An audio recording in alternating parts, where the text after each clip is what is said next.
Bonjour et bienvenue derrière la main courante, le podcast de Football Campagne. On tape le triplé avant de disparaître comme Saber Khalifa avec Kevin Tonon-Gaillard. Le site c'est footballcampagne.com et vous pouvez nous suivre sur Twitter @fc_campagne et sur Instagram en suivant Football Campagne tout attaché. Aujourd'hui, on parle de football associatif avec la team Autre Monde. C'est l'équipe de l'association Autre Monde qui soutient les gens en grande précarité dans l'Est parisien. L'équipe vient de sortir un magnifique livre qui raconte le parcours de ses membres entre course au rêve déchu vers l'Europe, histoire d'amour et même success story. J'ai rencontré Victor Coeur, membre de l'encadrement de la team Autre Monde, pour nous raconter l'histoire de ces gens au parcours cabossé qui s'unissent autour de la même passion, le football. Allez, c'est parti. Donc, Victor, salut, merci d'être dans Derrière la main courante, donc le podcast de Football Campagne. Avant de commencer de parler du livre donc de la team Autre Monde, je voulais juste te poser une question personnelle, mais qui est liée aussi à l'association du coup.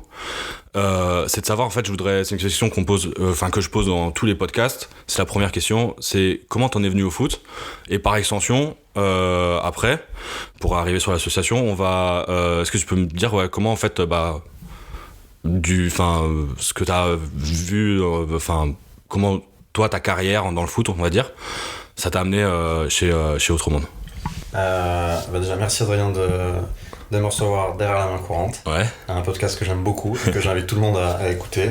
C'est que le 3e épisode je crois, mais écoutez-le et j'espère que vous allez gagner en notoriété parce que c'est cool ce que vous faites avec Football Campagne. Merci. Et donc du coup, pour répondre à ta question, le football, mon premier souvenir de foot, moi c'était quand j'étais tout petit, j'avais genre 5 ou 6 ans et mes parents m'avaient inscrit au tennis parce qu'il y avait un club de tennis juste à côté de là où on habitait. Et en fait, ce club de tennis, il était collé à un club de foot. Et donc, chaque fois, pour rejoindre les terrains de tennis, il fallait passer le long de ce terrain de foot. Et moi, au bout de 3 fois, en fait, j'avais Dieu que pour les mecs qui avaient le même âge que moi et qui jouaient au foot. Et j'ai saoulé mes parents en leur disant non, moi, c'est pas au tennis que je jouais, c'est au foot, c'est au foot, c'est au foot. C'était où ça ? C'était à Nîmes, parce que je suis originaire de Nîmes, dans le sud de la France. Et donc, du coup, mes parents ont finalement, au bout de 6 mois, dès la rentrée d'après, ils ont craqué et ils m'ont inscrit donc, dans ce petit club de foot de Nîmes qui s'appelle le SC Castanet. Et c'est un club qui est pour toujours dans mon cœur et que je remercierai jamais assez, tous les bénévoles et tous les gens qui y travaillent, les éducateurs, parce qu'en gros, ceux qui m'ont appris à jouer au foot et qui m'ont appris ces valeurs d'humilité, de dépassement de soi, de toutes les valeurs du foot, aussi les valeurs dont on parlera plus tard avec le livre, mais de mélange, parce que c'est un vrai mélange de population, le football, et c'est ça que j'adore dans ce sport-là, et je pense que c'est le sport parfait pour ça, pour se mélanger et rencontrer des gens qui viennent pas du même univers que toi. Et donc du coup, moi mon premier souvenir c'est ça, j'étais tout petit, et puis je suis tout de suite joué du coup au foot, et puis c'était ma passion, et c'est ma passion, et c'est un truc qui fait partie intégrante de ma vie, voilà, c'est très important pour moi.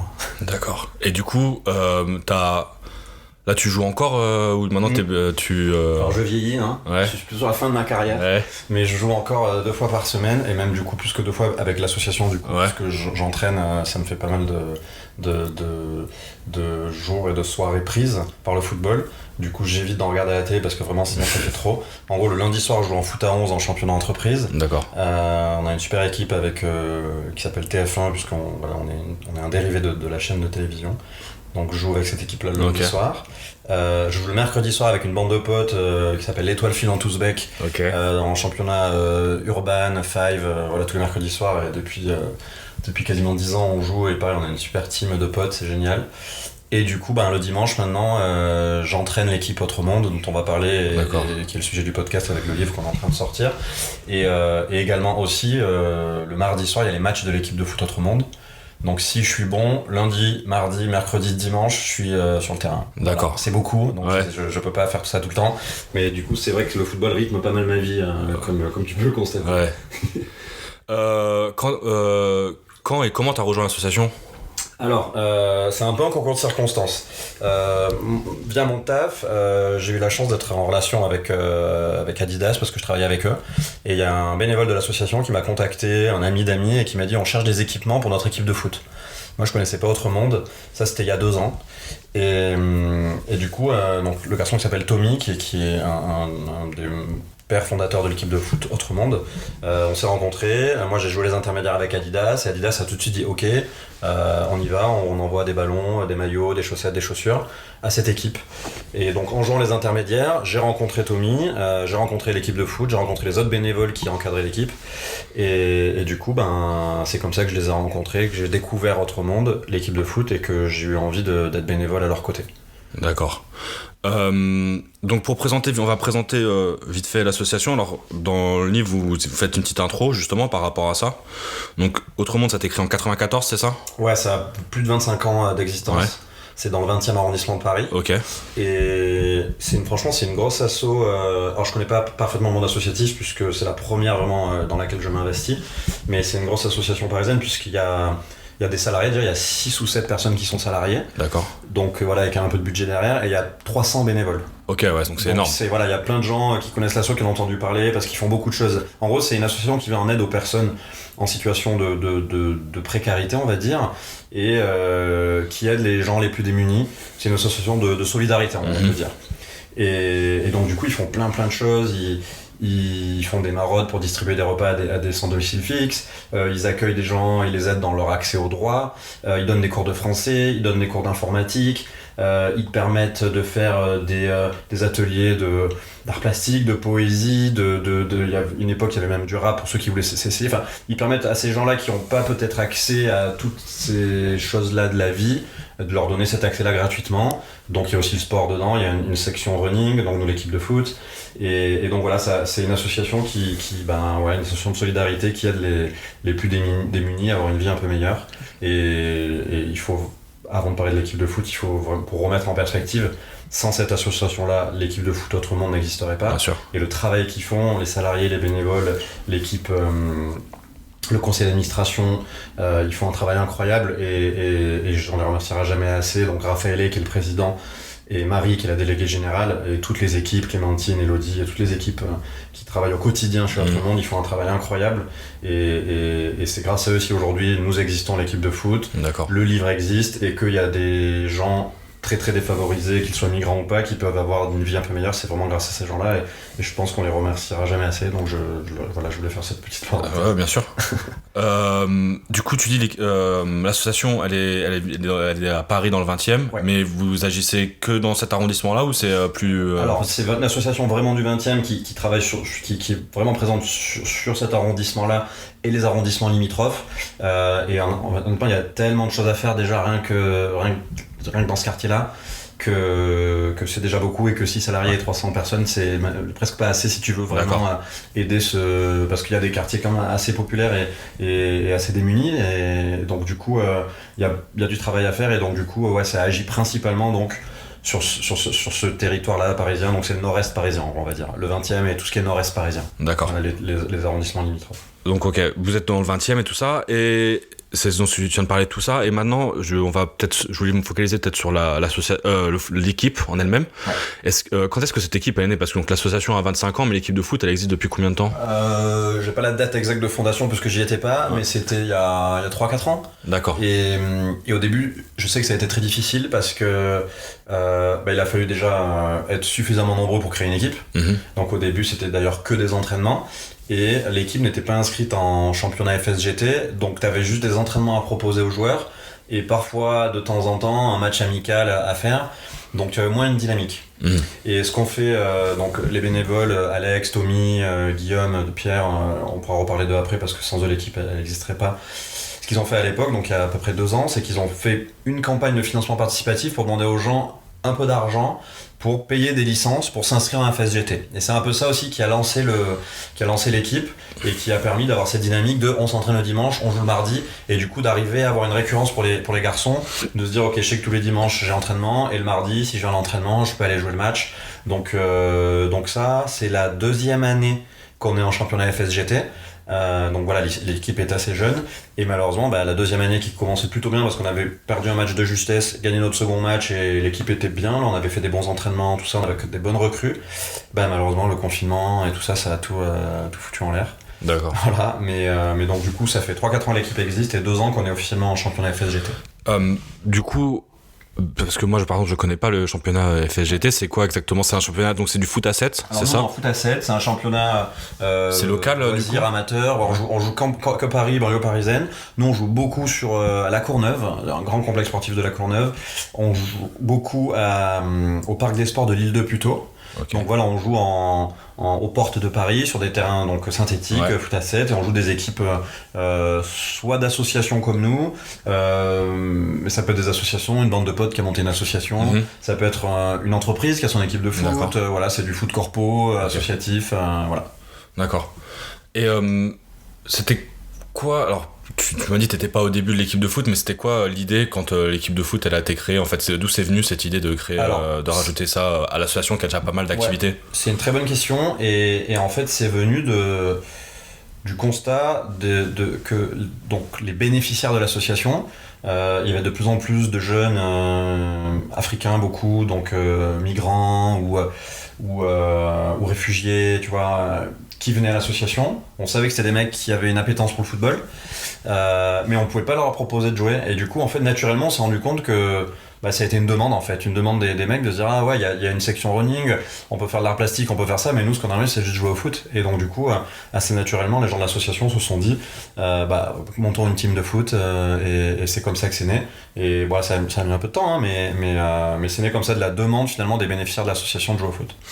Et on en parlait un peu avant, juste avant le podcast, mais cette idée de l'équipe de foot, au final, alors c'est une question qui est peut-être plus pour la fin, mais je vais la poser maintenant quand même, c'est dans l'idée, quand on lit le livre, l'impression quand même c'est que ça ramène pour les gens qui sont dans cette équipe, c'est de retrouver un peu un repère dans leur vie, parce qu'ils sont tous loin pour beaucoup, même si l'association c'est pas que des migrants notamment, c'est aussi des gens du coin, du 20e et tout ça.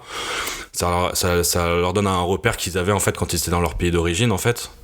Et puis aussi une famille, j'ai l'impression aussi, c'est un peu ça. C'est exactement ça, ouais. Le mot famille est très juste parce que on reconstitue une famille, et c'est des garçons qui sont déracinés quelque part parce qu'ils ont quitté leur pays, ils ont quitté leurs parents, leur famille, leurs proches, leurs potes, leurs petites copines, et ils arrivent à Paris, et tout ce qu'ils te disent, on arrive à Paris et là on savait que ça allait être dur, mais on savait pas que ce serait dur à ce point-là. Et les mecs vraiment ils ont un gros contre-coup de se dire ouais, il fait froid, les gens ils nous captent même pas parce qu'ils sont dans métro, boulot, dodo, bam bam et tout, ils ont pas le temps de chiller dans la rue, de s'attarder sur nous, on n'a pas de boulot, on n'a pas de papier, on a peur des contrôles, donc c'est super dur.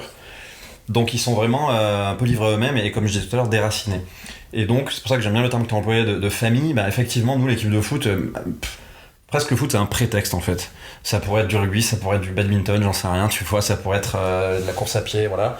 C'est juste un prétexte pour recréer du lien, et que ces mecs-là se fassent des potes, et quelque chose de régulier, quelque chose une dynamique, voilà, dans leurs agendas, dans leurs semaines, et puissent rencontrer des gens et se faire des potes et renouer avec le plaisir qu'ils ont de jouer au foot juste simplement entre potes. Et pour ceux qui achèteront et qui liront le livre, il y a une très belle histoire qui est celle de Kara, notre capitaine, qui en fait, grâce à l'équipe de foot, a rencontré Modou, qui est aussi un garçon qui est présenté dans le livre et qui est notre meilleur défenseur. Et en gros, c'est devenu les deux meilleurs potes aujourd'hui. Ils sont tous les deux du Sénégal, ils sont pas du tout venus ensemble en France. Bon, ils ont le fait que comme ils viennent du même pays, ils ont la proximité aussi de la langue. Mais en fait, ils sont devenus hyper potes grâce à l'association et donc l'équipe de foot. Donc tu parles de famille, c'est le bon terme, parce que là, on a fait, grâce à cette équipe de foot, il y a deux mecs qui sont deux super potes aujourd'hui, et qui sont tout le temps ensemble, et qui se serrent les coudes dans les galères parisiennes, tu vois. Et voilà. Et ce qui est beau aussi, c'est une famille un peu atypique, parce que c'est une famille multiculturelle, tu vois. Alors c'est quasi uniquement nous des joueurs issus d'Afrique. Il y a aussi, comme tu l'as justement dit, des gens qui sont juste du quartier, parce qu'on accueille aussi des gens qui sont du 20e arrondissement, qui viennent pas forcément d'un milieu favorisé, qui n'ont pas forcément les moyens de se payer des équipements et de jouer dans des clubs et payer des licences. Bien sûr. Du coup ils viennent jouer au foot avec nous. Donc du coup on a un mélange de mecs du quartier, des Français, on a un mélange de maghrébins, Afrique du Nord, Algérie, Maroc, tout ça, donc ils vont peut-être mieux parler français ou qui vont avoir une intégration plus facile. Et à côté de ça, on va avoir des mecs d'Afrique plus centrale, on va dire des mecs de Guinée-Conakry, du Mali, donc du Sénégal comme je t'ai dit. Et en fait, on a plein de pays représentés. Et si tu veux, je trouve que donc il y a 1000 langues qui se parlent, parce que même dans ces pays-là, ils parlent même pas les mêmes langues Bien selon sûr. la région du pays. Donc du coup, sur le terrain et puis dans les vestiaires et tout, il y a 1000 langues qui se parlent. Le français, il fait figure de langue de référence. Et du coup, il y a un petit peu des clans, si tu veux, comme tu pourrais avoir le clan des Brésiliens au PSG, tu vois. Mais c'est super positif et les mecs sont là à se partager leurs histoires, leurs galères, leurs trucs, leurs bons plans et tout. Et c'est une famille qui est cosmopolite parce que voilà, c'est plein de pays qui sont représentés au sein de cette petite équipe. Pour que les gens comprennent, on a à peu près une quarantaine de joueurs. Et on a quasiment pas loin de 20 nationalités, tu vois, on a vraiment plein de gens, voilà. Et ouais, donc c'est une famille très, très cosmopolite, voilà. Ouais. C'est marrant, t'as dit quelque chose déjà.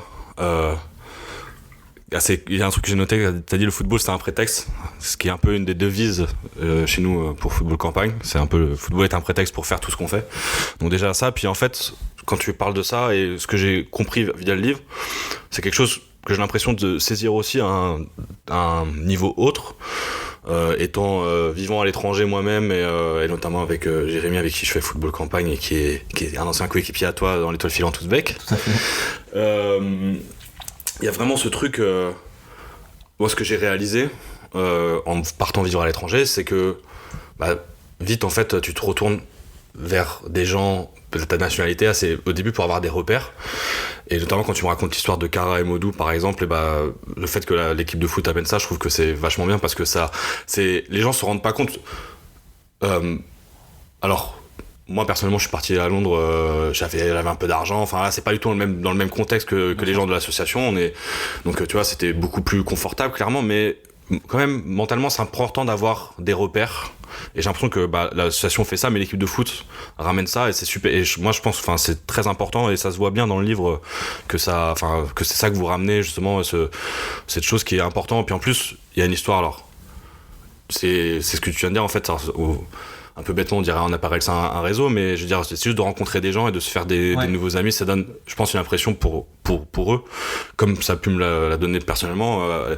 Quand tu rencontres des nouvelles personnes, t'as l'impression d'avancer en fait dans ta nouvelle vie, dans le processus que t'as commencé en partant de ton pays, et c'est quelque chose qu'on voit dans cette chose-là. Et du coup, c'est pour ça que j'avais employé le mot famille juste avant. Et c'est assez bien. Je voulais revenir sur un petit truc avant sur l'association et même pour l'équipe de foot en fait. Comment les gens ils viennent vers l'association et vers l'équipe de foot, comment ça se passe? C'est une super question. Parce qu'effectivement, même moi je me demandais mais comment ils sont au courant qu'il y a une équipe de foot qui existe, parce que même si nous on a fait un compte Instagram, c'est des mecs qui sont pas sur Instagram, c'est juste ils ont WhatsApp et tout, tu vois. Et en fait ils arrivent à l'équipe via l'association dont ils entendent parler, parce qu'ils savent que dans cette association tu vas pouvoir, comme je disais tout à l'heure, avoir des cours de français, tu vas pouvoir rencontrer des gens qui vont t'aider, parce que si tu as une galère pour dormir un soir, ils vont te trouver un foyer ou t'aider, te dire vers où te tourner. Ils vont t'aider dans ton accès aux droits. Si ta demande d'asile est refusée, ils vont te dire comment faire, te mettre en relation peut-être avec des avocats qui peuvent t'aider. Donc je dirais que la porte d'entrée, c'est finalement toutes ces possibilités que t'offre l'association pour démarrer ta nouvelle vie de fraîchement arrivé en France, et qui est un début de vie sacrément difficile, parce qu'effectivement ils n'ont pas des situations confortables comme tu l'as dit, et donc en découvrant l'association, ils découvrent qu'il y a des cours de français, qu'il y a des cours d'informatique, ils découvrent qu'il y a ce qui s'appelle une cafette. C'est une spécificité de Autre-Monde, c'est-à-dire que tu peux venir, qui que tu sois, boire un café gratuitement, jouer aux jeux de société gratuitement et socialiser, parce que ne serait-ce que ça, rencontrer des gens, c'est hyper important, parce que c'est beaucoup de gens qui sont finalement en situation aussi d'exclusion, et comme tu viens de le dire, rencontrer des gens de ta nationalité ou pas, c'est comme ça que tu te reconstruis, et donc du coup grâce à ces cafettes et ces moments de rencontre, ils se reconstruisent, et ils entendent parler que l'association elle propose aussi de jouer au foot, et voilà. Et comme on a beaucoup plutôt des garçons qui sont pour la plupart majoritairement originaires d'Afrique et qui sont pour la plupart fans de foot, assez vite ils se le passent le mot entre eux ou machin, et donc du coup là typiquement pour la reprise du foot cette année là, en septembre, les premiers entraînements, on était quasiment 40 personnes, et il y avait il y avait une bonne quinzaine de nouveaux joueurs qui avaient entendu parler de l'équipe, tout ça, voilà. Et donc c'est bien parce que ils se font passer le mot et ils apprennent, ils découvrent qu'il y a cette équipe-là. Mais la porte d'entrée, c'est vraiment l'association et ce que l'association leur apporte. Parce que on va pas se leurrer, avant de commencer à jouer au foot, ils ont d'abord les problèmes de trouver un toit, manger, avoir des papiers, voilà. Et quand ils arrivent un peu à être sécurisés à ce niveau-là, ensuite ils disent bon, je vais aller jouer au foot, voilà. C'est ça, je voulais rebondir là-dessus justement. Donc, tu as parlé d'une quarantaine de joueurs. Dans le livre, on va dire vous présentez quelques joueurs, il n'y a pas les 40, évidemment. Voilà, donc plutôt un noyau dur, on va dire. Mais justement, vous avez donc une quarantaine de joueurs, et j'imagine que c'est peut-être compliqué pour eux d'être assidus aux entraînements. Comment ça se passe un peu ce turnover? Est-ce que il y a des gens que vous voyez genre une fois qui reviennent pas? Enfin, c'est quoi un peu, comment ça se passe tout ça?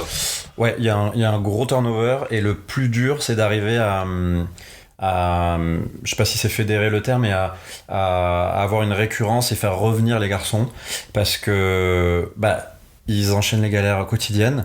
Et là, on a eu un message sur un WhatsApp d'un mec qu'on n'avait plus de nouvelles depuis 6 mois, et il nous a dit que là, depuis 3 mois, il était à Rouen, je crois. Donc je sais même pas s'il est parti pour un taf, s'il est parti pour suivre des gens qu'il connaissait, ou parce qu'il a un oncle qui vit là-bas. Mais bon, voilà, c'est un mec qui est venu s'entraîner 2-3 fois, il avait un bon niveau, on s'est dit ah bah super, on va pouvoir l'intégrer dans l'équipe, il va venir jouer les matchs officiels du mardi soir. Puis on l'a plus revu. Souvent ils changent de numéro de téléphone, donc on a une boucle WhatsApp avec tout le monde, donc déjà ils ont pas toujours WhatsApp. Quand ils l'ont, en général ils l'ont parce que ça leur permet aussi de rester en contact avec le pays et tout, mais quand ils l'ont,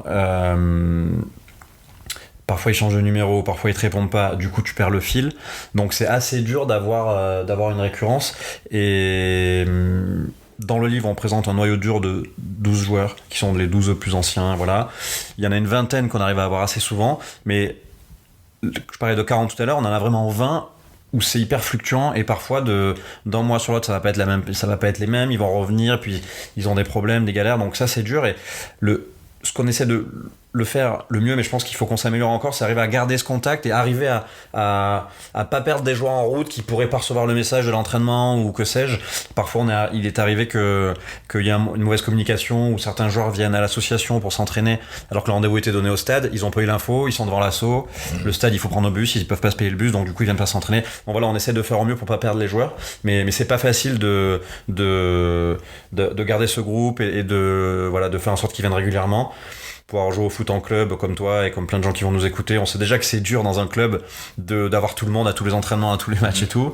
Donc là, vous pouvez imaginer à quel point c'est encore plus dur de garder les garçons, de manière assidue. Mais on fait au mieux, et ils savent qu'on est là, et que même s'ils viennent pas dans moi, il y aura pas de problème, ils pourront revenir.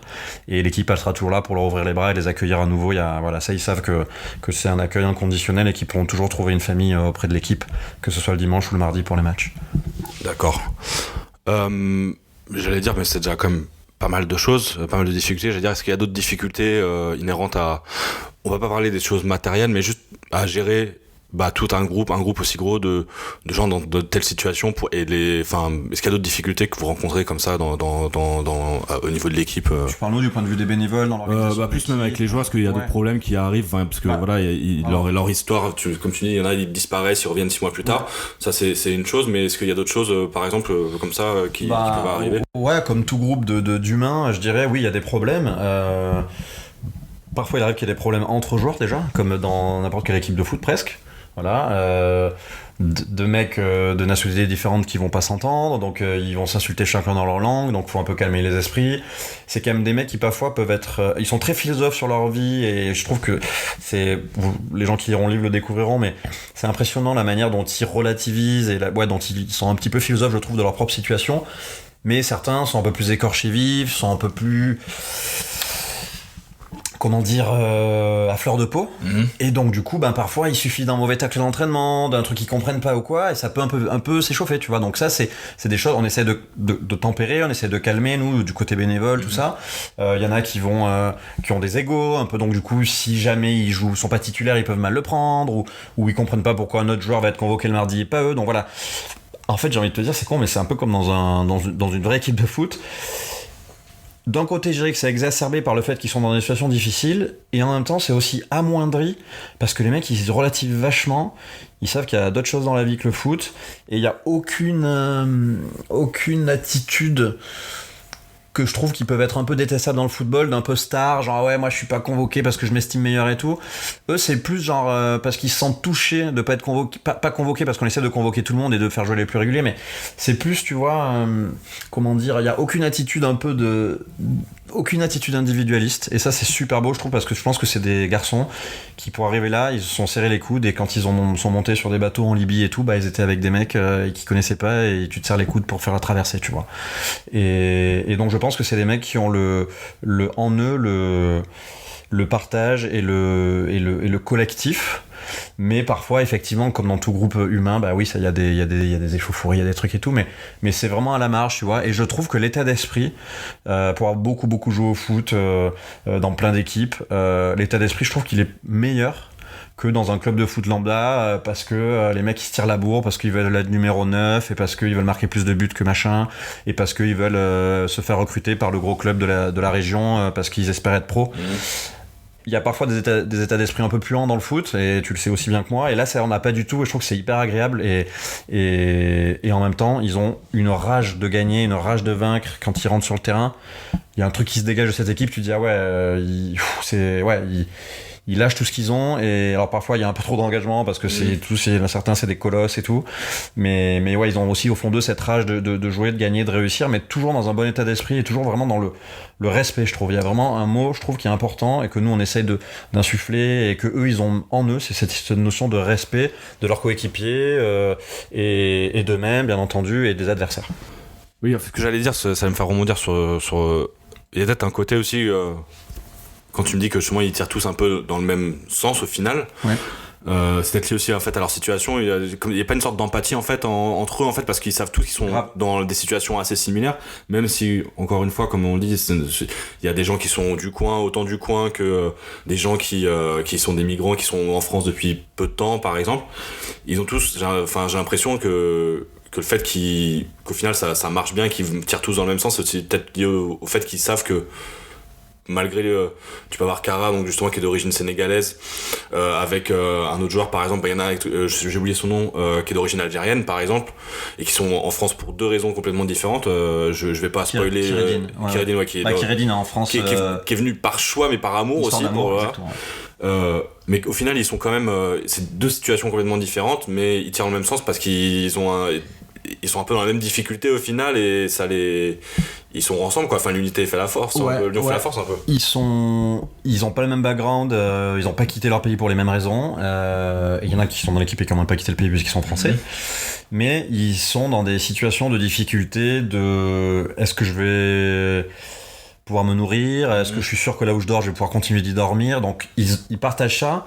Et je pense que quand tu en es à ce niveau là de difficulté dans ta vie, forcément les mecs qui sont comme toi, ça devient un peu des frères, je pense. D'accord. Et donc du coup moi j'ai le sentiment que même quand ils s'engueulent sur le terrain pour une connerie il s'est pas replacé ou j'en sais rien, tu sens que ils sont pas de la même nationalité, ils se connaissent peut-être même que depuis 2 ou 3 mois, mais c'est vraiment des frères qui sont ensemble, parce que c'est un peu des frères de galère, et ils savent que peut-être que si un jour il y en a un qui peut pas dormir quelque part, il ira chez un des joueurs, ils se donnent des nouvelles, ils s'entraident, ils se donnent les bons plans dans la région parisienne, est-ce qu'il y a un foyer, est-ce qu'il y a un endroit où je vais pouvoir avoir des habits, est-ce qu'il y a telle association en plus d'autres mondes qui pourra m'aider, donc ouais, ils sont un petit peu un petit peu frère de difficulté, donc c'est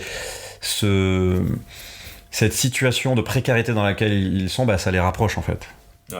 Tout à l'heure j'ai évoqué le mot famille, et ça résonne avec un autre mot qui est, il me semble, dans l'intro du livre aussi, dont vous parlez pour décrire l'association et l'équipe de foot, c'est le mot solidarité. Ouais, autrement c'est une association de solidarité, ouais. C'est comme ça qu'il se présente. Ouais. Et du coup je vais ouvrir le livre vite fait, qui est un très bel objet, et pour parler de solidarité, on va parler vite fait de quelques joueurs, pas tous, pour pas non plus raconter tout le livre, mais on va parler du premier qui est dans le livre, qui est présenté, et qui est un peu, et qui est, comme vous expliquez dans son portrait, qui incarne beaucoup ce mot de solidarité, c'est Kara, le capitaine, Kara Traoré, qui est un milieu offensif, un milieu distributeur, comme vous dites dans le livre. Ouais, c'est un super joueur, très fort. Il a joué à très bon niveau au Sénégal. Voilà, est-ce que tu peux me raconter un peu son histoire à Kara, du coup Ouais, Kara, c'est un excellent gaucher, milieu de terrain, qui est la pièce maîtresse de notre équipe. D'une part parce qu'il est fédérateur, rassembleur, et d'autre part parce que c'est un super joueur de foot et il a un état d'esprit parfait. Et Kara, c'est pour ça qu'on ouvre le livre sur lui, parce que en fait, il a décidé, après avoir reçu, après avoir été bénéficiaire de l'association, avoir profité des cours de français, avoir eu plein d'aides de l'association, il a décidé lui aussi de s'investir et de devenir plus que bénévole dans l'association, puisqu'il est carrément devenu membre du conseil d'administration, et lui-même donne des cours de français, et notamment lui, sa spécificité, c'est pour ça qu'on l'a appelé Capitaine Scrabble aussi dans le livre, c'est parce qu'il adore jouer au Scrabble, et du coup parfois il va donner des cours de français à l'association, et il se sert du Scrabble pour donner des cours de français, pour faire des mots avec des gens qui ne maîtrisent pas tout à fait bien le français. Et donc c'est un bon exemple d'un garçon, et quand je dis que ces garçons ils sont d'une richesse humaine incroyable, lui c'est le parfait exemple, parce que il est en situation difficile, il a de la chance d'avoir un peu de famille à Paris, donc il n'est pas dans une galère aussi importante que certains, mais il se dit moi j'ai reçu grâce à l'association, et moi aussi je vais donner en échange, et donc du coup il s'investit auprès de l'équipe de foot en étant le capitaine, en étant irréprochable, il s'investit auprès de l'association en donnant des cours de français, et il s'investit auprès de l'association aussi en étant membre du conseil d'administration. Donc c'est un peu notre success story, parce que c'est un mec en or, et qui, je suis sûr, va très vite trouver sa voie et s'intégrer parfaitement en France, parce qu'il le mérite largement, et c'est un mec génial. Il fait quoi dans la vie, Kara? Il a trouvé un job, du coup? Alors, c'est difficile de trouver des jobs, parce que pour les papiers, c'est compliqué. Ouais. Alors, ça fait 2 ans qu'il est en France. Ouais, exactement. Pour avoir des papiers, il faut avoir des fiches de paye. Pour avoir des fiches de paye, il faut un boulot. Mais pour avoir un boulot, il faut avoir des papiers. Enfin, c'est un peu le serpent qui se mord la queue et il galère. Donc, ils enchaînent, ces mecs-là, les petits boulots. Kara, lui, il est, comme il parle plutôt bien français, qu'il présente bien, et qu'il a de la suite dans les idées, il a toujours arrivé à avoir des travails. Et là en ce moment je sais qu'il s'occupe dans un magasin, une grande surface du côté de Boulogne-Billancourt. Il s'occupe de faire de la mise en rayon, tout ça, donc il a un vrai taf à temps plein, qu'il occupe, rémunéré, tout ça. Je sais pas exactement la rémunération, comment elle se passe, mais je sais qu'il est payé, et que c'est bien, qu'il est content. Mais bon, il est passé par tout un tas de galères avant d'avoir ce taf un peu régulier, quoi. Et pour revenir vite fait sur son histoire, avant de passer à quelqu'un d'autre, mais je voulais commencer par lui, parce que en fait, il incarne aussi quelque chose dont le premier invité du podcast, Romain Molina, a beaucoup parlé. C'était un de ses premiers articles d'ailleurs à l'époque pour CNN. Kara, il a été berné par un agent étant jeune. Est-ce que du coup il était parti en Europe, ou il est jamais parti, il a juste donné son argent à un agent qui lui a dit je vais trouver un club, et c'est ça qui lui est arrivé? Exactement, ouais, il a économisé. C'était un joueur de foot très prometteur du Sénégal. Il y a un championnat, je crois, des quartiers très connu. Championnat des Navétanes. On a un article, on a interviewé un joueur je suis parti au Sénégal il y a 2 ans, et j'ai interviewé un joueur donc il y a un article sur le site de Football Campagne. Il faudrait après le livre. Ouais. Et du coup, donc il jouait beaucoup dans ce championnat-là. Il était jeune, il était très talentueux, c'est un super gaucher comme je disais, et il gagnait même de l'argent parce que certaines équipes le recrutaient et le payaient pour faire gagner le quartier, tout ça, et donc il gagnait de l'argent grâce à ça, et donc il gagnait de l'argent grâce au football. Et cet argent il l'a mis de côté, et un agent lui a dit écoute, moi je peux te faire rentrer dans un club, un centre de formation en Europe, et peut-être du coup grâce à moi tu vas pouvoir devenir professionnel.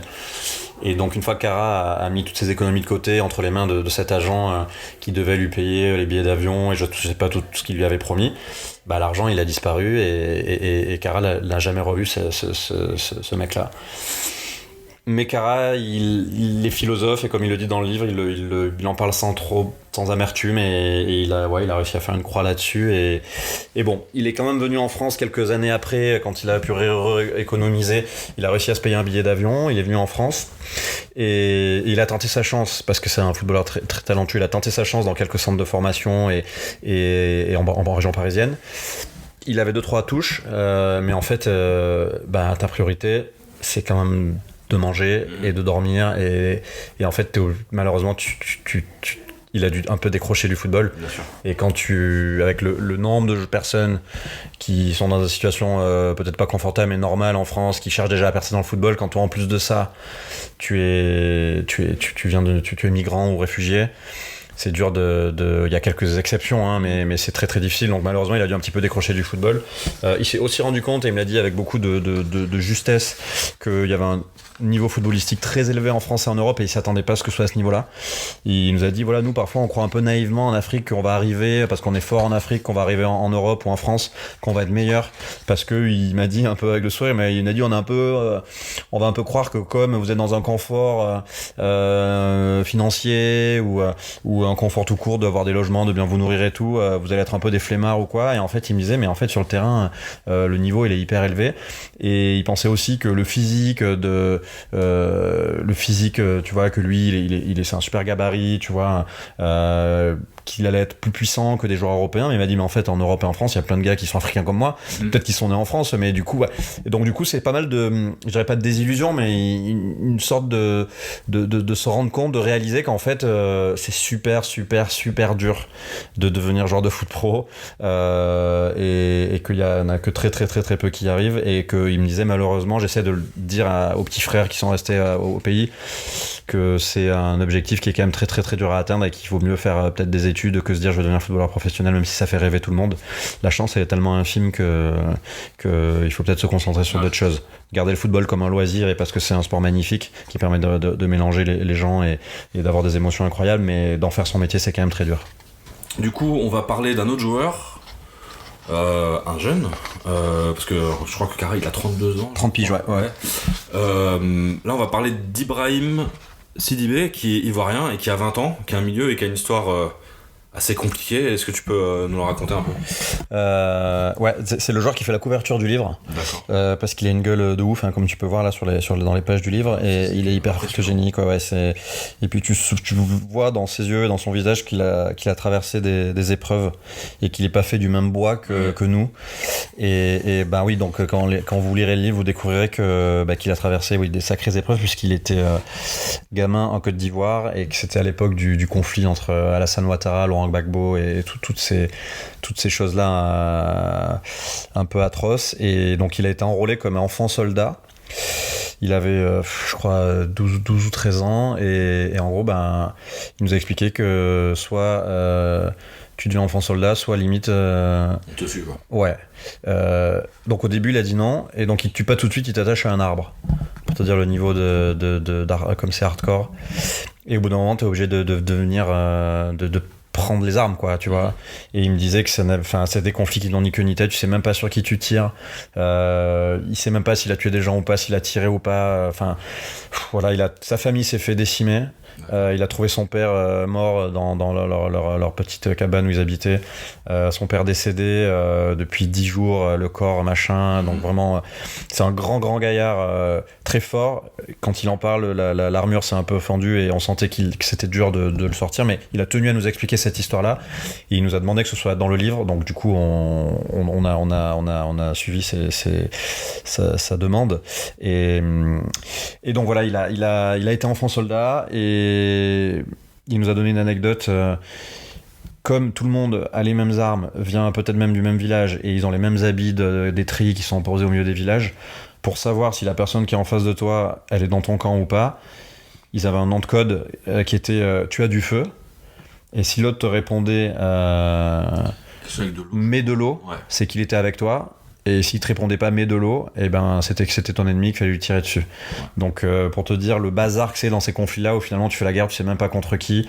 Il se faisait à moitié droguer, il nous disait tous les matins, il nous faisait boire du pétrole. Alors je sais pas ce qu'il entendait par pétrole, mais bref, ouais, il leur donnait des pilules et tout. Donc les mecs, ils sont drogués, ils sont gamins, on leur finit un flingue, et on les fait se battre entre eux, mais on sait même à peine pourquoi. Bref.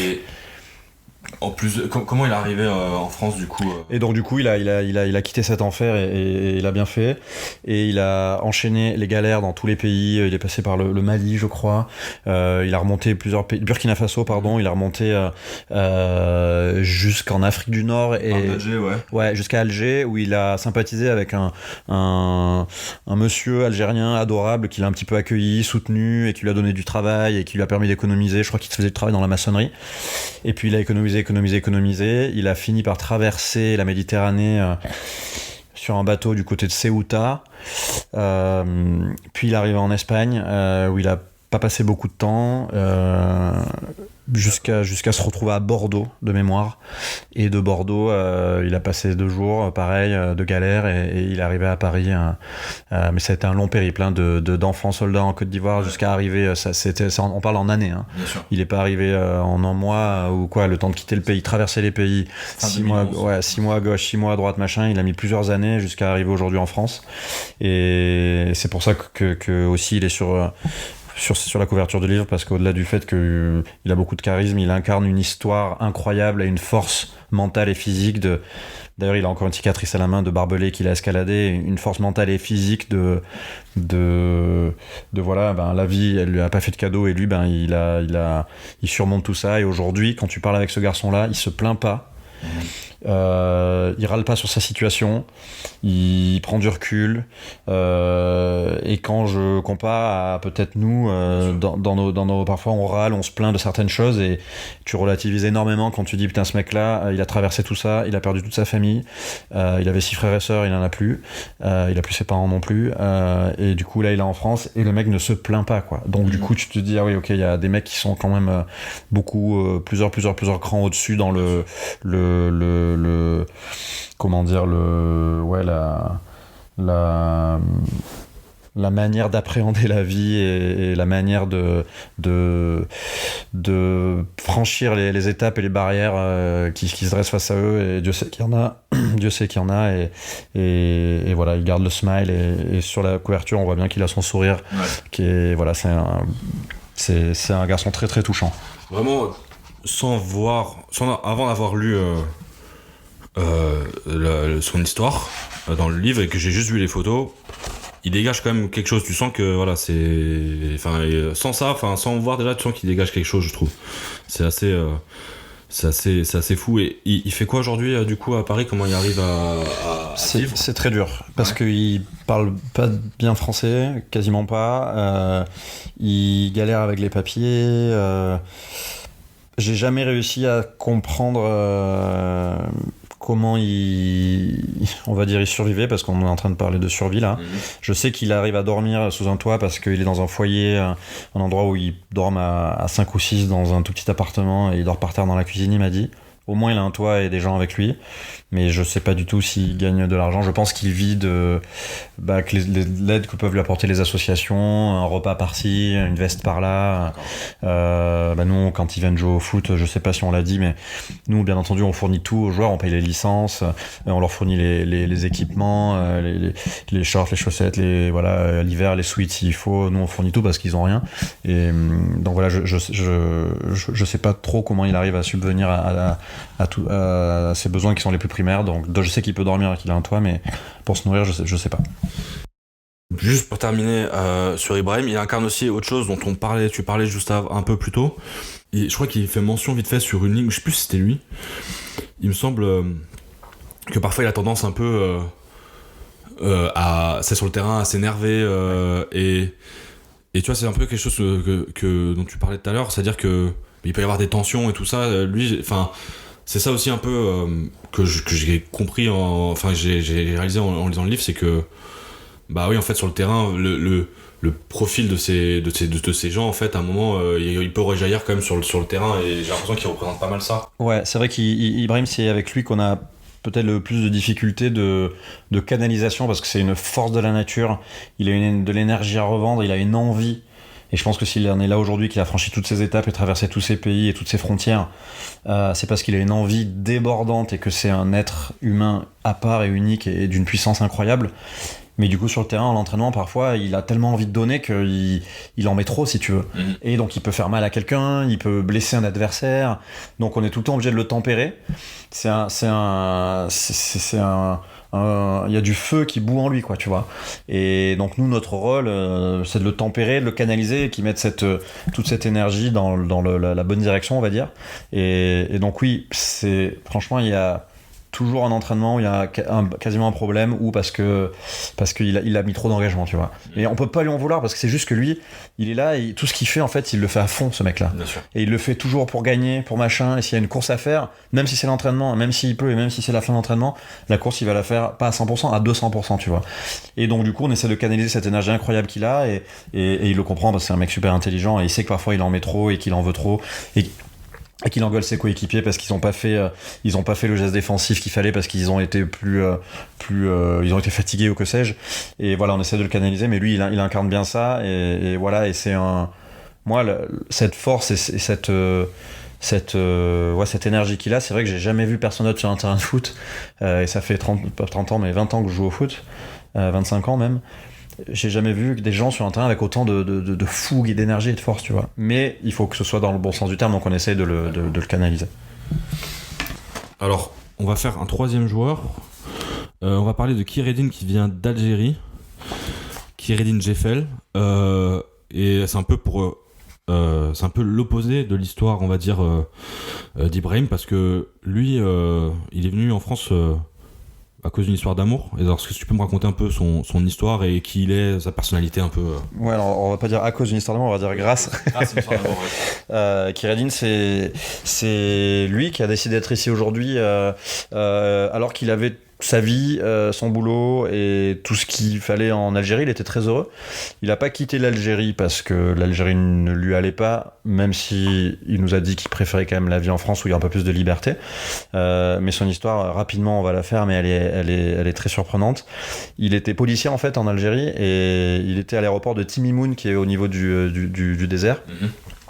Et en fait, il a eu un coup de foudre avec une franco-algérienne qui venait passer ses vacances du côté de ce désert-là, de Timimoun. Et ils se sont vus, ils ont échangé leurs numéros, ils ont sympathisé, et ils sont tombés amoureux. Et en fait, elle vit en France, à Paris. Et il a décidé de la suivre par amour, pour vivre avec elle aujourd'hui à Paris. Donc ils vivent ensemble, pas très loin de l'association, dans le 20e arrondissement.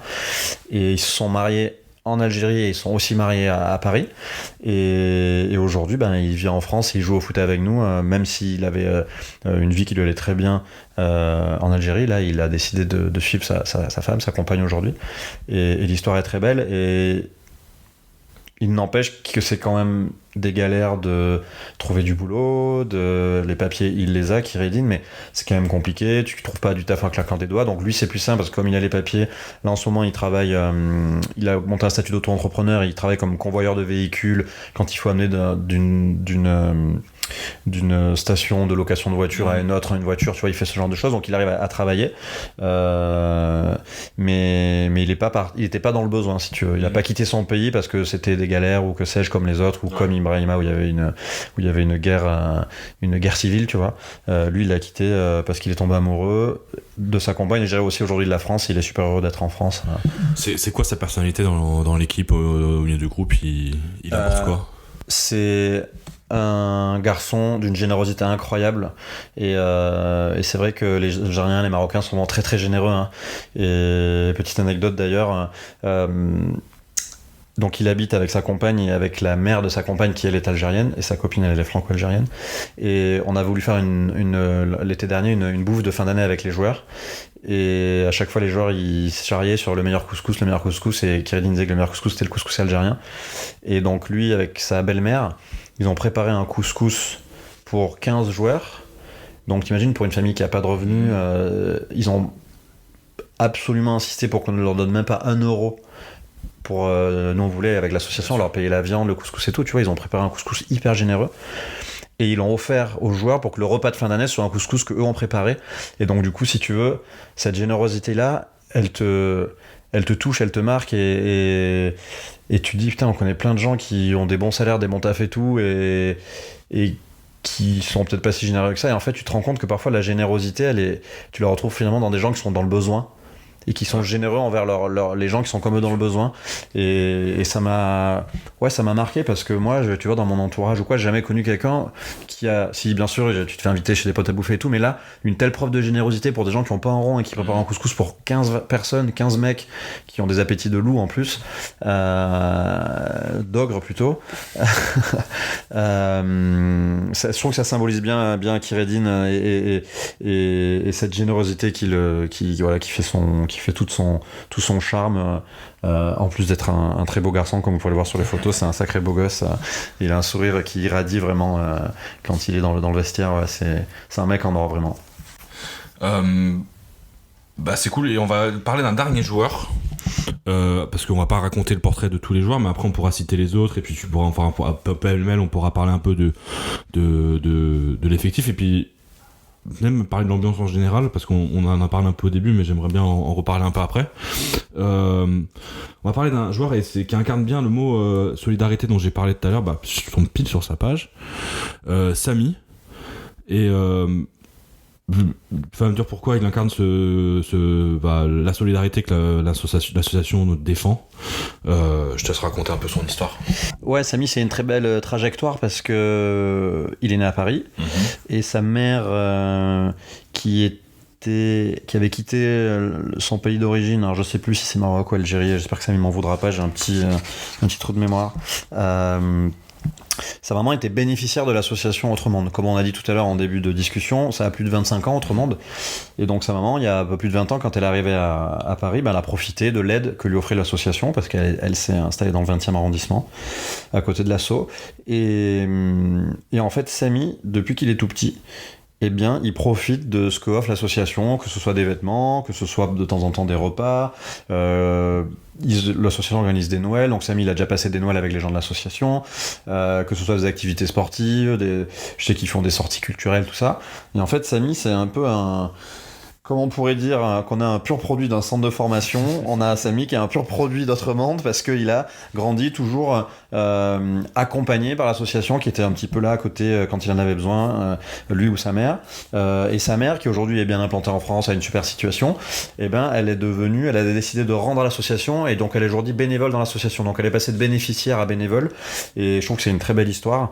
Et Samy, du coup, aujourd'hui, on peut pas dire que ce soit quelqu'un dans le besoin parce qu'il a la chance d'avoir un talent incroyable parce qu'il est comédien et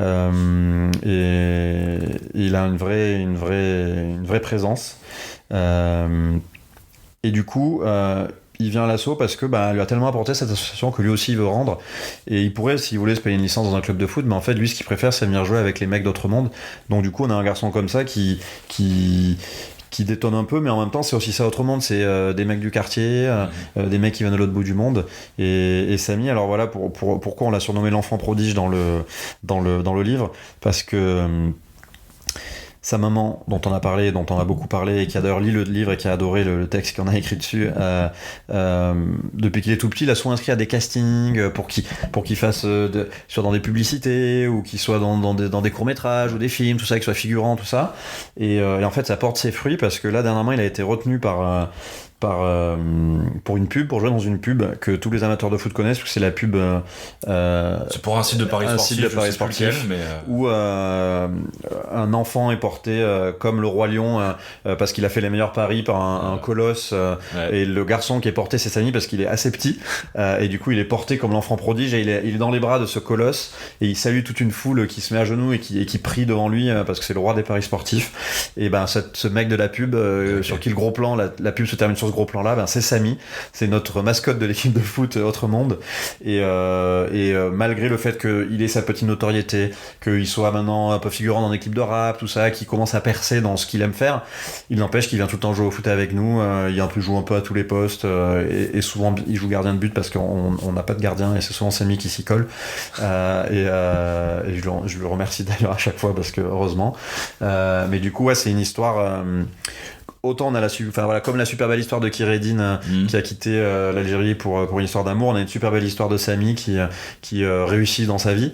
Il a quitté l'école un peu jeune, mais ça n'empêche pas qu'il arrive à réussir dans ce qu'il aime et dans ce qu'il fait, et qui continue de venir dans l'équipe de foot et à l'association parce que c'est un peu sa deuxième famille. Il apporte quoi dans l'équipe? Un peu la même question pour Kheireddine. Il apporte beaucoup de. Déjà, il incarne un peu la réussite, tu vois, et les mecs ils aiment bien ça. Voilà, il appelle la star et tout machin, tu vois, voilà. Le côté le fait qu'il soit né en France, c'est bien aussi pour les joueurs d'être au contact, pas que des bénévoles qui sont nés en France, mais de mecs comme eux dans l'équipe qui sont du coup nés en France. Et il apporte aussi déjà beaucoup de jeunesse parce qu'il est jeune, il a à peine 20 ans.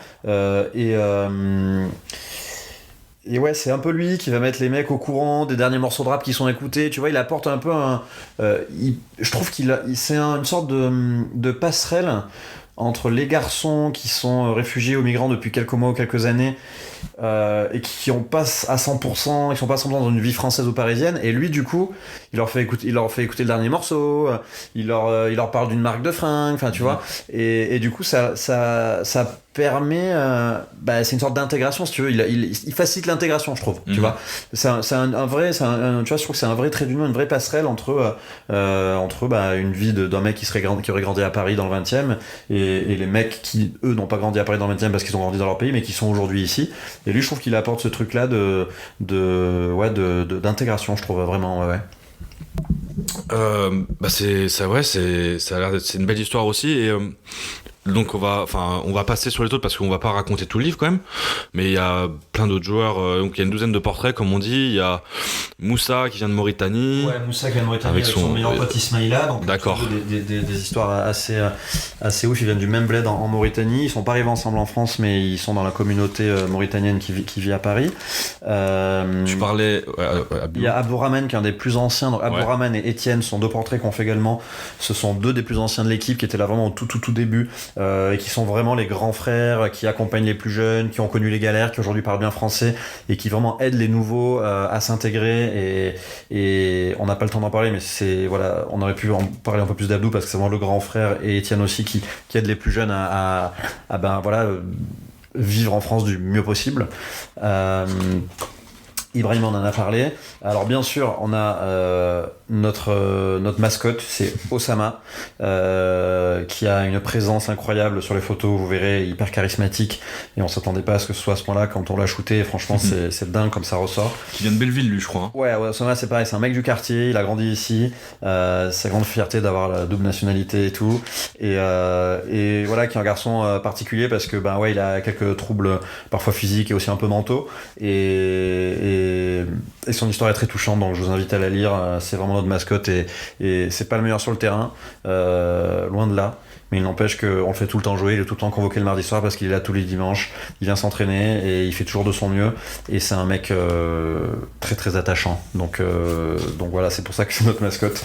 Et voilà, on n'a pas parlé de Yacine, qui est le grand frère, on va dire, le taulier.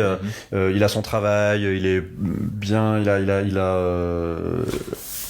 34 ans, donc c'est vraiment le plus âgé de l'équipe.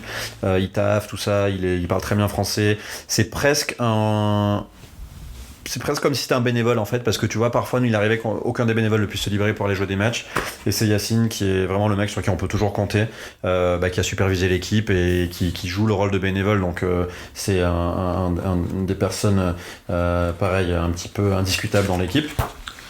Et on a Modou, du coup le meilleur pote de Kara. Ils sont rencontrés dans l'équipe, ils sont tous les deux du Sénégal, mais ils sont rencontrés ici à Outremonde. Et voilà, c'est le meilleur pote de Kara. Son histoire elle est dingue parce que lui, il a traversé en bateau, il allait jusqu'en Libye. Donc déjà la trajectoire jusqu'en Libye elle est galère. De la Libye il a traversé sur un bateau et il a passé 1 an dans un camp de migrants en Italie. Et au bout de 3 fois il a réussi à passer la frontière pour arriver en France et finalement arriver jusqu'à Paris. Donc c'est des mecs qui ont traversé des sacrés trucs avant d'être ici. Alors tu vois, oui, il arrive tout sur le dernier, Ibrahima Cissé. Ouais, Ibrahima. Et enfin il y a un truc dans son histoire qui est, alors c'est un détail que j'ai vu dans l'histoire. En fait quand il est interviewé, il est en bord de terrain, il joue pas. En fait, il est pas convoqué pour le match. Et ça, c'est un point sur lequel je voulais revenir aussi. C'est que, alors déjà, juste une petite question, combien de personnes vous convoquez par match, que vu que c'est à 7, du coup, il y a combien de personnes dans l'équipe qui jouent Alors c'est pas facile, on a essayé de mettre en place pour que ce soit le plus juste possible. On essaie de convoquer ceux qui viennent le plus s'entraîner. Donc dès qu'on fait l'appel à tous les entraînements, et on sait que par exemple Ibrahima il est venu s'entraîner 8 fois, et du coup tous ceux qui cumulent le plus d'entraînements, peuvent être convoqués pour le match du dimanche. Comme ça, on fait pas jouer les meilleurs ou machin, voilà. Et bien entendu, si un mec est pas disponible pour jouer le mardi, et ben du coup, ça permet à certains qui sont venus moins s'entraîner de jouer, hein. Donc ça se goupille plutôt bien. On convoque en général 12 joueurs, même si c'est du foot à 7 et l'idéal c'est d'y être à 7 avec 3 remplaçants. On convoque 12 joueurs parce qu'il y en a toujours un qui au dernier moment ne pourra pas parce qu'il a trouvé un taf ou parce qu'il a une galère. Il y en a un qui aura du retard, beaucoup de retard, voire qui ne pourra plus du tout venir. Donc on convoque 12 pour se retrouver à 10, parfois même moins. Et bon, t'as bien compris qu'on fait pas jouer les meilleurs, on fait jouer les plus réguliers et on fait jouer surtout tout le monde. Parce qu'on est une association et à la fin de la soirée, le but du jeu, c'est pas d'avoir gagné le match, c'est que tout le monde ait joué, tout le monde ait passé un bon moment. C'est sûr que les mecs, ils auront plus le smile si on a gagné, mais ils comprennent aussi qu'il faut faire jouer tout le monde et que si on fait jouer juste les 7 meilleurs et que les autres ils sont sur le bord de touche, ça c'est pas le but d'une équipe associative. Et le cas d'Ibrahima, c'est que il s'était moins entraîné dernièrement, donc du coup, il était pas convoqué au match du mardi à la Courneuve et il n'empêche qu'il est quand même venu. Mais il s'est tapé tout le transport et en plus ça leur coûte cher et il risque les contrôles et tout. Il s'est tapé tout le transport à la Courneuve juste pour être sur le bord du terrain pour regarder ses frères jouer. Et du coup, c'est le genre de choses qui peut paraître simple. Bah oui, c'est normal, il va avoir joué ses potes jouer. Mais en fait, pour ces garçons-là, traverser tout Paris, payer un billet de RER, prendre le risque de peut-être se faire contrôler ou j'en sais rien, c'est presque une prise de risque, tu vois. Donc c'est pas comme quand nous on prend notre scooter pour aller rejoindre notre équipe de foot parce qu'on a juste mal à la cheville et qu'on peut pas jouer et que le coach nous a pas convoqué, tu vois. Donc c'est une vraie preuve d'entraide et que comme on a dit en début de discussion, c'est plus qu'une équipe, c'est vraiment une famille. Ça le prouve aussi. Il y a d'autres joueurs qui font ça, c'est quelque chose qui revient, c'est pas un cas isolé, ce qu'il fait quand les gens sont pas convoqués mais ils viennent quand même au match. Non, je vais être sincère avec toi. La belle histoire, c'est vrai que je te dise oui, ils font tout ça. Non, franchement, quand ils sont pas convoqués, en fait, ils ont quand même des galères dans leur vie, donc ils sont pas convoqués, ils vont peut-être en profiter pour essayer de taffer ou faire autre chose ou machin. Donc ça arrive qu'il y a des joueurs qui viennent jouer s'ils sont pas voir leurs coéquipiers jouer s'ils sont pas convoqués. Mais c'est vraiment Ibrahima qui le fait plus souvent. Les autres en général, ils restent chez eux ou c'est peut-être que s'ils sont pas là, c'est qu'ils ont pas pu venir parce qu'ils nous avaient déjà dit qu'ils étaient pas dispo. Mais c'est comme tu disais, c'est ça, c'est pour ça que ça m'a marqué un peu. Juste ce détail, c'est que ça prouve bien ce que l'équipe et le football représentent pour eux aussi dans leur situation en fait, quoi, un côté un peu libérateur et puis aussi de voir des gens avec qui ils partagent des choses et une famille pour le coup. Et donc là, sur la page où il y a aussi les noms de plein d'autres joueurs qui forment l'équipe, qui sont peut-être moins réguliers. Ouais, c'est tous les joueurs comme on a dit tout à l'heure un peu plus tôt, qu'on n'arrive pas à faire venir aussi régulièrement qu'on voudrait, soit parce que leurs situations sont trop compliquées ou pour tout un tas de raisons qui font qu'ils peuvent pas être là tous les dimanches. Mais on a quand même tenu à leur rendre hommage, donc on peut retrouver leur nom dans le livre. Et on a une petite galerie photo derrière où là, il n'y a pas les portraits écrits des joueurs, mais il y a des photos d'eux et aussi des 12. Des 12, on va dire, du noyau dur. Mais voilà, il y a des photos d'eux, de tous ces joueurs qui nous rejoignent de manière moins régulière, mais qui font tout autant partie de la famille et à qui on a voulu rendre hommage. Donc il y a une dizaine de pages où on voit tout un tas de photos d'eux. Là, on voit par exemple Chris, qui est un nouveau dans l'équipe, on a voulu les présenter aussi, même si on n'a pas fait leur portrait. On s'est attaché à faire 12 portraits de nos 12 joueurs les plus réguliers, on va dire. D'accord.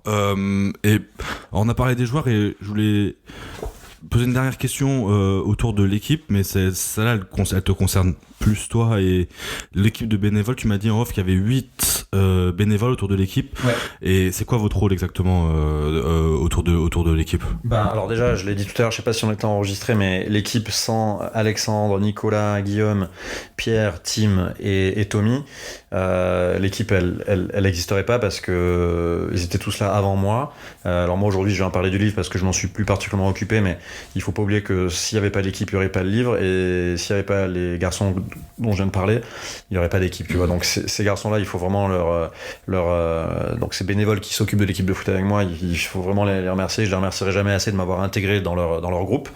Et donc nous, notre rôle, on n'est pas vraiment des coachs, hein. Ce serait de mentir que de te dire ça. On est des accompagnateurs, des encadrants, on est des bénévoles, donc ça veut dire qu'on qu'on va faire en sorte que les joueurs soient convoqués au bon endroit, à la bonne heure, au stade, de donner un cadre d'expression agréable, de faire en sorte que tout se passe bien, de fournir les équipements, tout ça. Donc c'est plus de l'accompagnement, de l'encadrement que vraiment du coaching, tu vois. Si on arrive à avoir tout le monde dans l'entraînement au bon terrain, déjà c'est super. Les jours de match c'est encore plus dur parce que les terrains changent d'un mardi sur l'autre. Si on arrive à avoir tout le monde à la bonne heure au bon terrain, c'est super. Et voilà, c'est un boulot. C'est pas un boulot, c'est un rôle d'accompagnement et d'encadrement. C'est pas de l'éducation, mais c'est de l'accompagnement, je dirais. Et on a parlé, tu vois, par exemple des profils des joueurs, mais c'est quoi le profil aussi des gens du staff, d'où ils viennent, ces gens qui bossent avec l'association depuis longtemps, comment ça se passe? Ouais, c'est que des gens qui ont connu l'association parce qu'ils connaissent quelqu'un qui ont été bénévoles ou par exemple pour Nico, Guillaume et Pierre, ils sont potes avec Elodie qui travaille à l'association en tant que salarié. Donc tous sont en lien avec l'association. Alexandre, il est du quartier, donc lui, il habite à Belleville, donc voilà, il connaît très bien l'association. Et du coup, tous, je pense qu'ils ont aidé l'asso, pas nécessairement pour l'équipe de foot à un moment donné. Ils ont fait des missions de bénévoles. Et puis petit à petit, entre guillemets, ils sont spécialisés, on va dire, sur l'équipe de foot. Donc ce qui est mon cas aussi, puisque moi j'ai fait quelques maraudes, tout ça également. Et aujourd'hui, je fais que l'équipe de foot. Donc c'est pour du coup répondre au début de la question, les profils. Ouais, on a tous à peu près 30 piges, on a tous eu la chance d'avoir une bonne éducation et de grandir dans un univers plutôt confortable, en tout cas bien plus confortable que les garçons qu'on accompagne dans cette équipe-là. Et du coup, on a juste envie de donner un petit peu ce que la vie peut-être nous a donné. On a peut-être eu au tirage au sort, on a eu un peu plus de chance. Et du coup, on essaie de renvoyer un petit peu l'ascenseur et de donner de notre temps auprès de garçons là qui ont eu un peu moins de chance que nous à ce fameux tirage au sort. Bien sûr. Et voilà, et c'est aussi rendre aussi ce que le football nous a apporté, parce que derrière la main courante, c'est un podcast sur le football, et là voilà, comme je t'ai dit tout à l'heure, le foot c'est qu'un prétexte pour cette équipe qui est surtout on veut fédérer et que ce soit juste une grande famille, mais c'est vrai que tout ça c'est quand même possible grâce au foot. Et le foot, c'est vraiment le sport qui fédère, c'est vraiment le sport qui te permet de te retrouver. C'est un langage universel en fait, même si ça paraît un peu basique ce que je dis, mais c'est un langage où tout le monde se retrouve. On est sur le terrain, même si on parle pas la même langue, on se comprend. Et je pense que tous les bénévoles là, donc Alexandre, Nicolas, Guillaume, Tommy, Tim, Pierre et moi, on a tous reçu un jour quelque chose grâce au football. On a tous ce souvenir, ce truc. Le football nous a tous aidés à être meilleurs quelque part, je pense, dans notre vie, à rencontrer des gens qui n'étaient pas des mêmes origines, des mêmes univers, à vivre les mêmes émotions, qu'elles soient positives parce que tu as gagné un championnat ou négatives parce que tu as été relégué. Mais tout ce que le football nous a apporté et tout ce que ce sport-là nous a apporté, on se dit que nous, on peut aussi, grâce à ce sport-là, apporter plein de choses positives aux joueurs qui composent notre équipe, et franchement je vois que c'est le cas parce que ouais, le foot pour ça c'est vraiment le langage universel, c'est le sport parfait pour tous se retrouver. Et ça me permet tu me tends un peu une perche pour ma dernière petite question. Il y a quand même un invité de marque aussi dans ce livre qui fait l'intro, en gros, la préface, voilà, c'est le mot que je cherchais. C'est Presnel Kipembe. Tu peux m'expliquer comment ça s'est passé? Ouais, écoute, Presnel Kipembe a eu la gentillesse de rédiger un très beau texte qui, donc du coup, l'ouverture et la préface du livre, comme tu viens de dire. Presnel Kipembe, pendant le premier confinement au mois on devait être en avril, début avril, il était comme tout le monde bloqué chez lui, et il a dit à ses agents qu'il avait envie de faire quelque chose, un peu de se sentir utile. Et il se trouve que par ailleurs, moi je connais des gens qui travaillent avec lui et qui m'ont dit on sait que vous faites des maraudes avec Autre Monde, parce que comme nous, l'équipe de foot, on pouvait plus jouer. Du coup, les bénévoles, et tous les bénévoles de l'association, normalement, il y a 2 maraudes par semaine, et là, il y en avait une par soir. D'accord. Et il y avait d'ailleurs 2 maraudes par soir, une qui est en camion et une qui est avec les sacs à dos. Et donc, du coup, tous les soirs, il y avait des maraudes dont nous, les membres de l'équipe de foot, ont participé. Et donc, voyant ça, ces agents ont dit à Presnel, il y a une association dans le 20e qui fait des maraudes et qui va distribuer des repas à des migrants, des réfugiés, à des SDF, tout ça. Et Presnel a dit, franchement, si je peux, j'aimerais trop venir le faire faire avec eux. Et donc de lui-même, si tu veux, il en a parlé à personne d'ailleurs, hein. Il est venu, il s'était renseigné pour savoir qu'est-ce qu'il fallait amener, il a rempli sa voiture, son coffre de denrées alimentaires, il a ramené des fringues, plein de choses à manger et tout, mais vraiment des pâtes, de la soupe, des conserves, plein de trucs. Franchement, il avait fait des grosses courses, plus des habits à lui qu'il a donné. Il a ramené tout ça à l'association. C'était un vendredi soir, je me rappellerai très bien puisque j'étais là ce soir-là. Et on est parti, donc lui, son frère, deux de ses agents, Marie, qui est la déléguée générale de l'association, et moi, on a rempli les sacs à dos, bien lourds parce qu'il faut prendre de la soupe, enfin tous les trucs à manger, les kits d'hygiène, les habits et tout. Et on a fait tout le parcours qui sillonne le 20e, qui descend dans les petites rues, Belleville, tout ça. On arrive jusqu'au canal Saint-Martin, on remonte jusqu'à la gare de l'Est et tout. Donc c'est des quartiers où t'as quand même pas mal de SDF et de gens en galère, qui dorment sous des tentes et tout. Et donc on était là avec Presnel Kimpembe, joueur du PSG, champion du monde avec l'équipe de France, incognito, à se mettre accroupi auprès de gens qui dorment par terre, leur demander s'ils ont besoin d'un café, d'une soupe. Et vraiment c'est un geste de sa part qui m'a touché, quoi. Il a pas communiqué, il a rien demandé et tout, il est juste venu donner de son temps. Alors je sais que les joueurs de foot sont très très souvent critiqués et voilà, ils gagnent beaucoup d'argent et tout ce qu'on veut. Et il n'empêche que, comme partout, il y a des mecs, des imbéciles, il y en a peut-être un peu plus dans le foot qu'ailleurs, mais il y a aussi des mecs très bien. Et ce que nous a montré Presnel Kimpembe, c'est un geste fort et qui montre que c'est un mec bien, quoi. Qu'il est là pour donner et il aurait pu rester enfermé dans son appart, tranquille, dans son confort, à regarder la télé, tu vois, comme ont dû faire sans doute plein de ses coéquipiers. Non, lui, il est venu se faire chier dans le 20e. Je sais même pas s'il avait le droit, je pense qu'il avait dit à son club, je sais pas s'il aurait l'autorisation. Et en plus, ce soir-là, il s'est mis à pleuvoir, donc c'était vraiment dur, tu vois. Et il était là, et tu vois des gens qui sont en souffrance parce qu'ils sont à la rue, ils ont à peine de quoi manger et tout. Et là, on était là, et on a distribué ces repas à ces mecs-là, et Presnel l'a fait avec vraiment beaucoup d'empathie. Et ça m'a beaucoup touché. Et donc, quand on l'a contacté pour lui demander s'il avait envie d'écrire le livre, pour la préface pour l'équipe de foot, il a tout de suite dit oui. Le texte qu'il a écrit, je trouve assez touchant, et ça nous permet aussi de donner une visibilité supplémentaire au livre, parce que forcément les journalistes, quand ils savent qu'il y a un champion du monde qui a écrit la préface, ça les intéresse d'autant plus. Donc du coup c'est super de terminer la discussion là-dessus, parce que c'est un beau geste et un vrai soutien qu'il nous a apporté. Super. Écoute, Victor, je vais te remercier. Je vais aussi te remercier aussi pour avoir ce projet, ce livre qui est vraiment, je trouve, c'est pour ça que je voulais qu'on en parle dans un podcast. C'est vraiment la preuve que que le foot justement est un prétexte pour beaucoup de choses, et là pour entre guillemets, je vais dire libérer, c'est un peu le mot, j'ai envie de dire, parce que il y a un côté, moi, c'est l'impression, la sensation que j'ai en lisant le livre, c'est que c'est un lieu un peu de libération pour les joueurs qui viennent là, parce que ils ont des problèmes, et justement, pendant 2 fois par semaine, ils oublient ça en allant s'entraîner et en jouant. Donc c'est ça que j'ai vraiment bien aimé par rapport au livre. On va faire, tu vois, j'ai jamais fait ça dans un podcast. On va faire de la promo aussi. Tu vas me dire où est-ce qu'on peut trouver ce livre, et puis on va conclure après. Alors déjà, vous pouvez suivre l'équipe de foot sur on a fait un compte Instagram qui s'appelle team_ donc _Autre-Monde, @team Autre-Monde, ça c'est notre Instagram. Donc on met un peu toute l'actualité de l'équipe, les photos des joueurs et tout, quand on gagne, quand on perd, et là beaucoup d'actualités sur le livre. Et donc on a un lien dans notre bio où on peut cliquer et qui renvoie sur des sites internet qui vendent le livre. Donc il y a Centre Commercial, une boutique qui est rue de Marseille à Paris, qui vend le livre, donc vous pouvez l'avoir soit dans la boutique, soit sur leur site internet. L'Exception, qui est une boutique à Châtelet, pareil, soit dans leur boutique, soit sur leur site internet. La librairie OFR, qui est dans le Marais, à côté du carreau du Temple, vend également le livre. Le magasin Merci, qui est boulevard Beaumarchais, vend également le livre. Et donc voilà, vous pouvez l'acheter soit en livre, soit en librairie. Il y a aussi, là, les bonnes nouvelles, c'est qu'il y a pas mal de librairies qui s'intéressent à nous, donc du coup on va se retrouver aussi dans d'autres boutiques ailleurs en France, dans des librairies. Voilà, donc on essaye de manière très humble et avec nos petites mains, parce que voilà, on est auto-édité, c'est nous qui avons tout fait tout seul. On essaye d'avoir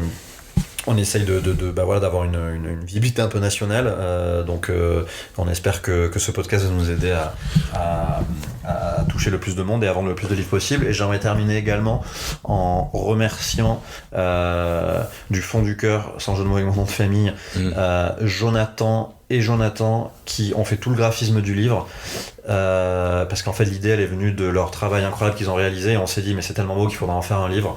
C'est un livre magnifique, hein, franchement, c'est un super projet. Ouais, et Alice qui a fait toutes les photos du livre, qui ont tous les trois travaillé bénévolement des heures et des nuits parce qu'il y a un gros boulot comme tu peux le voir et comme les gens le découvriront pour avoir fait ce livre là, et sans eux le livre n'existerait pas, et vraiment il faut les remercier et on les remerciera jamais assez pour ce qu'ils ont fait parce que vraiment l'histoire du livre elle est née grâce à eux. Donc Jonathan Wilson, Jonathan Gilbert et Alice Thomas, tous les trois ils ont fait un taf de ouf, et les deux Jonathan ont montré d'ailleurs leur agence de design et de graphisme, de direction artistique, ça s'appelle Gilbert Wilson. D'accord. Et ils font des choses très belles, donc suivez-les également parce que voilà, ils ont beaucoup de talent et ils ont donné énormément de temps pour faire ce beau livre, ce bel objet qu'on a là entre les mains. Et alors, dernière petite chose, déjà je voulais en placer une aussi pour toutes les associations qui se battent partout en France et même dans plein d'autres pays, hein, parce que c'est vraiment des situations qu'on retrouve malheureusement fréquemment dans les grandes villes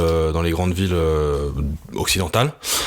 Et un dernier truc, comment on peut aider en dehors du livre, comment on peut aider l'association Autre Monde ? Alors déjà, ce qu'on n'a pas dit, c'est que si vous achetez le livre, donc c'est 30€, tout l'argent va à l'association. Donc déjà, en fait, c'est un moyen de faire un don à l'association. Sauf qu'en échange du don, vous avez un super beau bouquin. Donc déjà, c'est un premier niveau très simple d'aide. Et si vous voulez plus vous impliquer, vous pouvez tout simplement écrire à l'association contact@autremonde.org et proposer d'être bénévole, par exemple. Proposer de donner des cours de français, proposer de faire des cours d'informatique. Voilà, il y a plein de choses où vous pouvez retrouver votre ce que vous aimez faire, ce que vous savez faire. Bon, moi, il se trouve que c'était le foot, donc je me suis retrouvé là parce que ça m'a toujours guidé. Mais voilà, donc c'est un moyen simple d'aider, c'est de se proposer. Si vous avez un peu plus de temps, mais le niveau 1 c'est déjà acheter le livre et ça fait un don à l'association, c'est déjà super. Et voilà, sinon c'est contact@autremonde.org. Il y a des réunions d'intégration, donc on vous laisse pas tout seul devenir bénévole comme ça en claquant des doigts, hein. On nous accompagne, il y a une réunion d'intégration, on nous explique ce qu'on fait, les choses à faire, pas faire, voilà, il y a des réunions d'intégration suite auxquelles on choisit un petit peu ce qu'on veut faire. Est-ce qu'on veut être présent à la cafette, est-ce qu'on veut faire une maraude, est-ce qu'on veut faire des distributions, est-ce qu'on veut être présent sur la braderie, est-ce qu'on veut être présent sur l'atelier course à pied, voilà, il y a plein de choses. Ils font énormément de choses Autre Monde, c'est une association géniale, allez voir ce qu'ils font et vous trouverez, je suis sûr, votre bonheur si vous souhaitez vous impliquer à leur côté. Super, merci Victor. Merci beaucoup à toi Adrien, c'était un plaisir. C'est un plaisir partagé. Et je vous donne rendez-vous donc pour le podcast très aléatoire derrière la main courante pour un prochain épisode très bientôt. Allez, à la prochaine.